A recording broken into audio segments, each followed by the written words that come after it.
নমস্কার বন্ধুরা, রীতা সরকার অফিসিয়াল চ্যানেলে আপনাদের সকলকে স্বাগত জানাই। আশা করি সবাই ভালো আছেন, আমিও ভালো আছি ঈশ্বরের কৃপায়। আজ হচ্ছে রবিবার। ভিডিওটা খুব কষ্ট করে বানিয়েছিলাম, কি আর বলবো। ভিডিওটা সব কিছু করার পরে আপলোড করার পরে দেখছি কপিরাইট দিয়ে দিল। কি করব, আবার ডিলিট করে দিলাম, আবার বানাচ্ছি, জানি না কি হবে। তো সকালবেলায় উঠতে অনেকটাই দেরি হয়ে গেছিলো। সকালবেলায় উঠে সকালের কাজটা সারা হলো।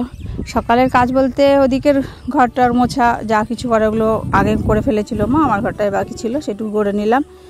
ছেলে মেয়ে হাজব্যান্ড সবাই ঘুমোচ্ছে।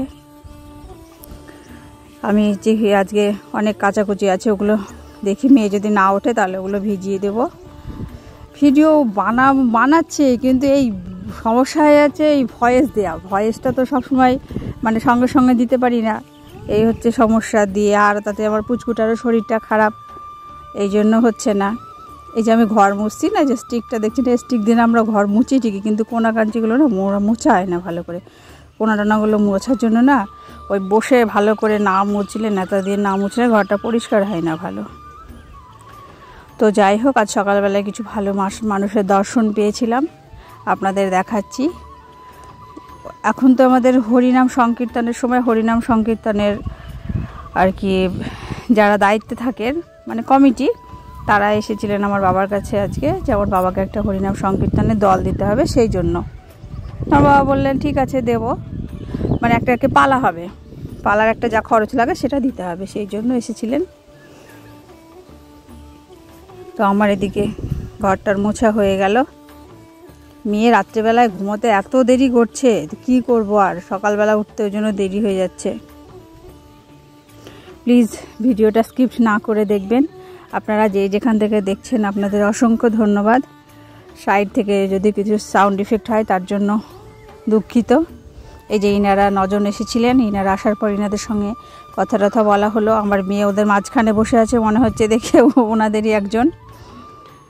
চাটা খাওয়া হলো, ইনাদের চা দেওয়া হলো।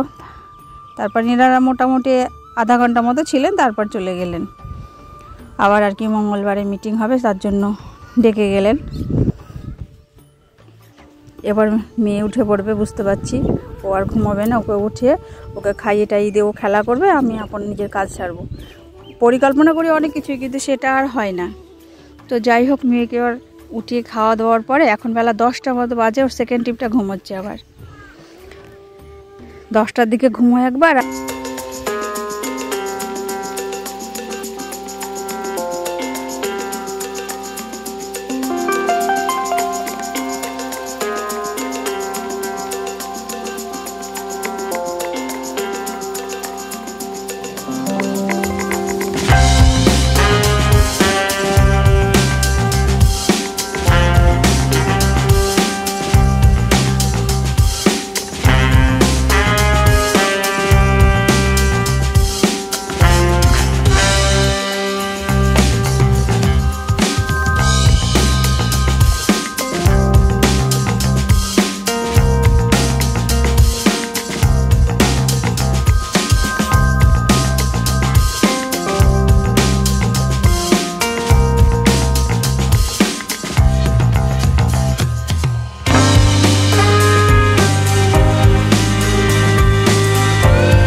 কি বলবো, আর কিছু বলার নেই। আমার সেন্টার থাকলেই ভালো হয়, সেন্টার থেকে এসে সঙ্গে সঙ্গে স্নানটা করে নিতে পারি, কিন্তু এই বাড়িতে থাকলে আর এটা হয় না।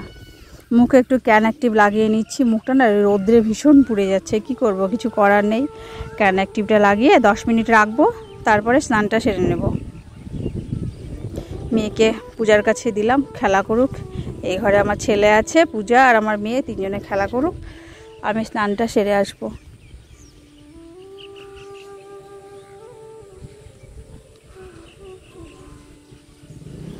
তারপরে খাওয়া দাওয়া যখন হবে হবে, সবটাই ডিপেন্ড করে সবসময় মেয়ের ওপরে। মুখে সুন্দরভাবে লাগিয়ে নিলাম পুরোটাই, মুখে গলাতে, এগুলো গলাতেও দেওয়া উচিত মাঝে মাঝে, কারণ ঘাড়টাগুলোতেও তো মানে ডেড স্কিন হয়ে যায় আমাদের, সেই জন্য এই ক্যান অ্যাক্টিভটা তো খুবই ভালো কাজ করে, আমি অনেক দিন থেকে ব্যবহার করি। থাক এবার 10 মিনিট, 10 মিনিটের টুকিটাকে একটু বাইরের ঝাড়ঝুড়গুলো দিয়ে নিয়ে তারপরে স্নানটা সেরে নেবো। আর এই যে ইনারা খেলা করুক।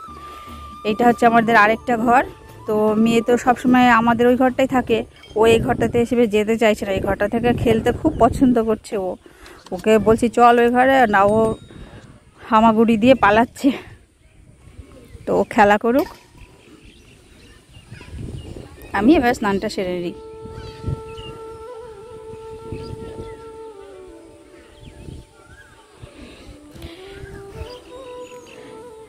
এবার আমি খাওয়া দাওয়ার দিকে যাব। এখন 4টে বাজে। এই যে মাংস হলে বেশি কিছু লাগে না, আমরা সবাই জানি খাসির মাংসটা মোটামুটি সবার প্রিয়, খাসির মাংস আর একটা সবজি দিয়ে ব্যাস খাওয়াটা সেরে নিলাম। খাওয়াটা সারার পরে মেয়েকে ঘুম দিলাম, মেয়েকে ঘুম দেওয়ার পরে এইবার তবে মাথাটা আমি যতক্ষণে চুলটা চিরুনি করতে পারছি। এখন কটা বাজে জানেন? এখন 5:30 বাজে। কিছু করার নেই, ওকে ঘুম পাড়িয়ে দিলাম, দিয়ে এবার চুলটা চিরুনি করে নিই, মাথা আচড়ানো, সিঁদুর পরা, এতক্ষণ আগে আমার হচ্ছে করা। এবার একটু ছাদে যাব, ছাদে গিয়ে তারপরে একটু ভিডিও বানাবো, শর্ট ভিডিও কিছু বানাবো, তারপরে মেয়ে উঠলে মেয়েকে নিয়ে একটু বাইরে যাবো। এই হচ্ছে পরিকল্পনা। এখন জানি না কি হবে, আর কি করতে পারবো আর কি পারবো না করতে।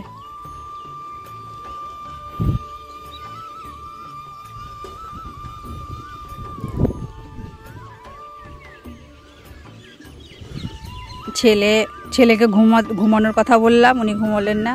কোনোদিন ঘুমায়, কোনোদিন ঘুমোতে চায় না। রোজ যদি ঘুমায় তাহলে সকালবেলায় প্রত্যেকটা দিন ছেলেকে ওঠার জন্য, স্কুলের জন্য খুব সমস্যা হয়। মেয়েকে ঘুরিয়ে টুরিয়ে আনা হয়ে গেছে, এখন রাত্রি 8:30 মতো বাজে। তো মেয়েকে এখন খাওয়াবো রাত্রের খাবারটা খাইয়ে টাইয়ে দিয়ে একটু খেলা করবে, সঙ্গে সঙ্গে তো ঘুমোবে না। ছেলের পড়া আজকে একটু তাড়াতাড়ি হয়ে গেছে, তাড়াতাড়ি বসেছিল আজকে পড়তে, উনি খেলা করবেন পূজার সঙ্গে, সেই জন্য তো ওই ঘরে পূজার সঙ্গে খেলতে চলে গেছে। ওই ঘরটা নিজেরাই গুছিয়েছে সুন্দর করে খেলা করার জন্য। আর মেয়ে যেখানে খেলা করছে, মেয়েকে খাইয়ে টাইয়ে দেবো। খাইয়ে টাইয়ে দেওয়ার পরে আমাদের সেকেন্ড টিপ আরেকবার চা, আমরা অনেকবার চা খাই সারাদিনের মধ্যে, তো চাটা খাবো। একবার খাওয়া হয়ে গেছে সন্ধ্যার সময়, সন্ধ্যা দেওয়ার পরে এখন আবার একটু চা, সামান্য একটু মুড়ি টুড়ি খেয়ে তারপরে একটু নিজের আমার খাতাপত্রে কিছু কাজ আছে সেগুলো সারবো। তারপর আবার রাতে ডিনার করব। ডিনারে রুটি আর মাংস, যেহেতু দিনের মাংস আছে, ডিনারে মাংস আর রুটি খেয়ে তারপরে গুড নাইট হয়ে যাব। তো ভিডিওটা যদি আপনাদের ভালো লাগে প্লিজ লাইক করবেন, কমেন্ট করবেন, নতুন যারা তারা আমার চ্যানেলটাকে সাবস্ক্রাইব করবেন, আমার পাশে থাকবেন।